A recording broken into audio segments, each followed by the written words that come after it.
संतान सुख की होगी प्राप्ति, अपनी बुद्धि बल पर करेगी उन्नति, कृपा करेंगे भगवान विष्णु माँ लक्ष्मी। आ गई व्रतों में श्रेष्ठ एकादशी, सावन माह के पुत्रदा एकादशी। कब रखा जाएगा पुत्रदा एकादशी का व्रत और किस विधि से रखें ये व्रत जिससे आपके आंगन में भी गूंजेगी किलकारी। संतान है और परेशानियों से घिरी हुई है तो व्रत के प्रभाव से दूर होगी मुश्किल। चलिए भगवान विष्णु का नाम लेकर सुनते हैं पुत्रदा एकादशी की महिमा।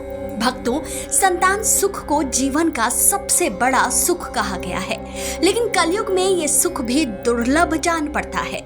हजारों लाखों माँ बाप संतान की कामना से न जाने कितने उपाय करते हैं, विज्ञान का सहारा लेते हैं, कई तरह की पूजा करते हैं, लेकिन अंत में इसे अपनी नियति मानकर भाग्य को कोसते रहते हैं। जिनकी संतानें हैं कलयुग में वो भी बहुत दुखी हैं। शास्त्रों पुराणों में संस्कार विहीन संतान को शत्रु के समान माना गया है। संतान हो तो योग्य हो, ऐसी कामना प्रत्येक माता पिता की होती है। क्या आपकी नहीं है?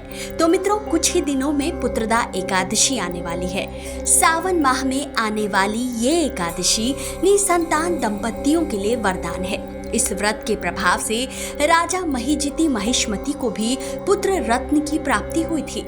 गरुड़ पुराण में संतान का बड़ा महत्व बताया गया है। माना जाता है जिस मनुष्य की संतान है उसे यही लोक और उस लोक में तृप्ति मिलती है।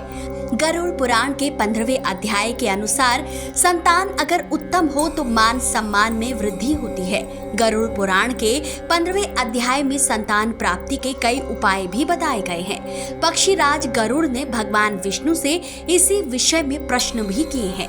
भगवान श्री कृष्ण ने द्वापर में युधिष्ठिर को पुत्रदा एकादशी का महत्व समझाया था। मान्यता है पुत्रदा एकादशी का व्रत रखने से योग्य संतान की प्राप्ति होती है। संतान जीवन में बहुत मान सम्मान अर्जित करती है। तो अगर आप भी सावन के महीने की शुक्ल पक्ष की एकादशी को पुत्रदा एकादशी का व्रत रखने जा रहे हैं तो 16 अगस्त को पुत्रदा एकादशी का व्रत रखें। नोट करें, हिंदू कैलेंडर के अनुसार एकादशी तिथि का आरंभ 15 अगस्त सुबह 10:26 से प्रारंभ हो रहा है और समापन 16 अगस्त को सुबह 9:39 पर होगा।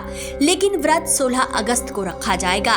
व्रत का पारण आप 17 अगस्त की सुबह 5:51 से 8:05 तक कर सकते हैं। मित्रों, पद्म पुराण के अनुसार सावन के पवित्र महीने में जब भगवान विष्णु चातुर्मास की निद्रा में होते हैं तब पुत्रदा एकादशी आती है।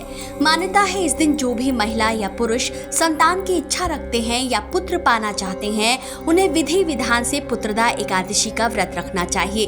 इस दिन और दिनों के मुकाबले सुबह जल्दी उठना चाहिए, स्नान करें, घर के मंदिर में गंगा जल छिड़कें, भगवान विष्णु और माँ लक्ष्मी की प्रतिमा को लकड़ी की चौकी पर पीला कपड़ा बिछाकर स्थापित करें, गंगा जल से जलाभिषेक करें, पुष्प धूप दीप तुलसी दल अर्पित करें। पति पत्नी मिलकर व्रत का संकल्प लें। आप इस व्रत को फलाहार, जलाहार और निर्जला भी रख सकते हैं। भगवान विष्णु को पंचामृत का भोग अवश्य लगाएं और अंत में आरती भी करें। लेकिन इस सब के अलावा इस दिन एक विशेष उपाय करें। भगवान शिव पर चढ़ा हुआ बेलपत्र प्रसाद के रूप में अवश्य खाएं और संतान गोपाल मंत्र का जाप करें। मंत्र है ओम देवकी सुत गोविंद वासुदेव जगतपते देहि में तनयम कृष्ण त्वामहं शरणं गतः। आपकी योग्य संतान की इच्छा पूर्ण हो, इसी कामना के साथ आज के लिए इतना ही। आपको आज का ये अंक कैसा लगा कृपा करके अवश्य बताएं। वीडियो पसंद आया हो तो इसे जितना हो सके शेयर कीजिए। चैनल पर नए हैं तो चैनल को तुरंत सब्सक्राइब कीजिए। भगवान विष्णु की कृपा आप सब पर बनी रहे।